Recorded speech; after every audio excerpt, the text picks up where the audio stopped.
Assalamualaikum warahmatullahi wabarakatuh. Kembali lagi dengan saya, Wiwik. Saya dari Divisi Marketing PT Raja Sukses Propertindo.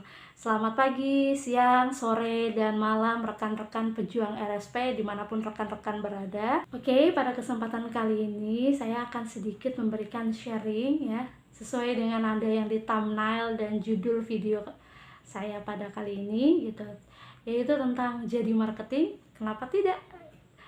Oke teman-teman, khususnya marketing baru nih ya, mungkin teman-teman marketing baru pernah ditawarkan menjadi seorang marketing gitu, dan penuh pertimbangan gitu. Yang teman-teman tahu mungkin marketing itu bakalan capek banget gitu. Marketing itu bakalan nguras tenaga, nguras emosi gitu kan, terus capek, panas-panasan, keliling, terus apalagi yang ada di benak kita yang namanya marketing. Ya gitulah ya, pokoknya teman-teman mungkin mikirnya kayaknya marketing bakalan susah deh, belum lagi kejar target, belum lagi mungkin dimarah-marahin gitu kan. Oke teman-teman, jadi mendapatkan tawaran marketing itu bukanlah sebuah penawaran yang harus selalu kita tolak gitu. Nah, secara alami sifat dasar manusia adalah bercerita, berbagi, dan berkomunikasi mulai dari bangun tidur hingga kita mulai beraktivitas kembali gitu. Karena itu ada alasannya mengapa para pencari kerja gitu kan masih menjadikan pekerjaan di bidang marketing itu menjadi salah satu pekerjaan yang paling populer. Karena marketing itu adalah sebuah pondasi perusahaan itu sendiri gitu. Jadi kita yang menjadi seorang marketing nih ya, kita adalah sebuah pondasi untuk keberlangsungan perusahaan itu gitu. Nah, untuk itu kita juga harus menyadari ada beberapa alasan kuat kenapa teman-teman harus mencoba untuk jadi seorang marketing. Apa ya alasannya? Alasan yang pertama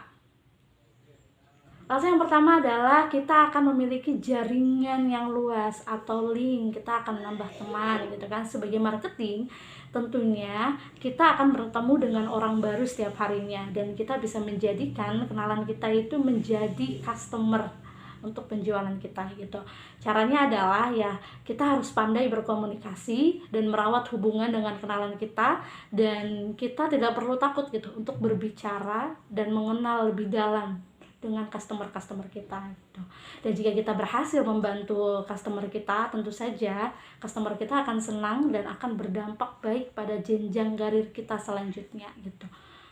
Nah, seperti apa sih gitu? Contoh misal kalau dalam marketing properti ya, biasanya kita misalkan menjual satu unit rumah dan kita bisa menservis konsumen tersebut atau customer tersebut itu dengan baik gitu, dan mereka puas, dan ketika ada saudara atau tetangga gitu atau keluarganya ingin membeli unit rumah lagi, itu biasanya mereka akan merekomendasikan ke kita sebagai marketingnya gitu.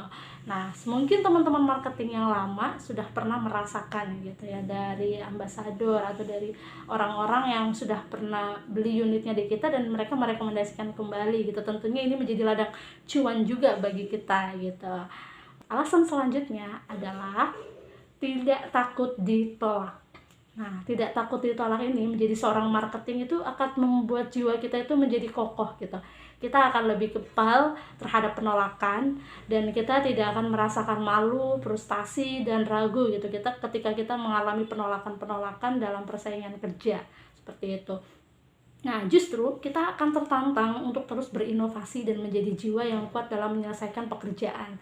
Nah, perlu diingat, jika kita memiliki jiwa marketing yang kuat, akan menjadi pondasi dasar yang kuat juga gitu untuk pekerjaan kita di bidang lain gitu. Jadi tentunya ada dampak, nggak hanya di bidang marketing saja, tapi di bidang lain itu akan berdampak pada diri kita gitu. Karena apa? Karena yang namanya berjualan seperti biasa, kita nggak selamanya kita itu diterima gitu untuk berjualan. Ada saja yang menolak gitu kan. Nah, karena penolakan itulah kita mulai kita mulai bisa gitu.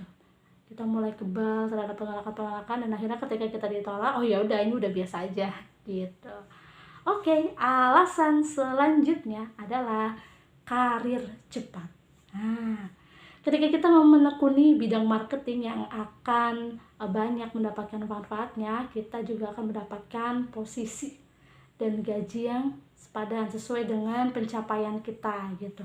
ketika pencapaian kita itu konsisten dalam penjualan gitu ya, dan kita juga rajin mengelola ritme penjualan kita gitu dengan positif, dengan semangat yang tinggi gitu, insya Allah gitu kan, biasanya kita juga akan direkomendasikan untuk naik karir dari kantor seperti itu. Jadi selain dapat cuan, dapat juga karirnya gitu. Jadi yang paling penting adalah kita harus tetap semangat. Selanjutnya itu adalah jadwal yang fleksibel gitu. Nah, pekerjaan marketing ini biasanya kita memang masuknya mengikuti jam kerja, tapi setelah itu kita nggak stay di kantor. Ada yang jaga pameran, ada yang jaga kantor pemasaran, ada yang canvassing dan lain sebagainya gitu. Jadi waktunya itu lebih fleksibel dibandingkan teman-teman yang stay di kantor. Nah, dengan waktu yang fleksibel ini juga membuat kita bisa mengurangi tingkat kestresan kita. Kalau kita di dalam kantor kan mungkin kita berkutik sama komputer terus, pekerjaannya job desk-nya selalu itu terus gitu. Kalau marketing kan kita bisa improve, kita kerjanya ngapain, kita bisa ya masih bisa untuk lebih santai sedikit gitu kan dibandingkan teman-teman yang ada di kantor gitu. Yang terakhir adalah tentu saja yang namanya marketing itu berkaitan dengan cuan atau uang. Nah, insentif marketing ini cukup tinggi teman-teman. Jadi kalau misalkan teman-teman konsisten dalam segi penjualan, itu hasilnya itu lebih daripada UMR. Nah, teman-teman dari kota mana aja nih? Nah, sehari mungkin teman-teman bisa sebulan mungkin teman-teman bisa mencapai 5 sampai 7 juta rupiah ketika teman-teman konsisten dalam penjualannya gitu.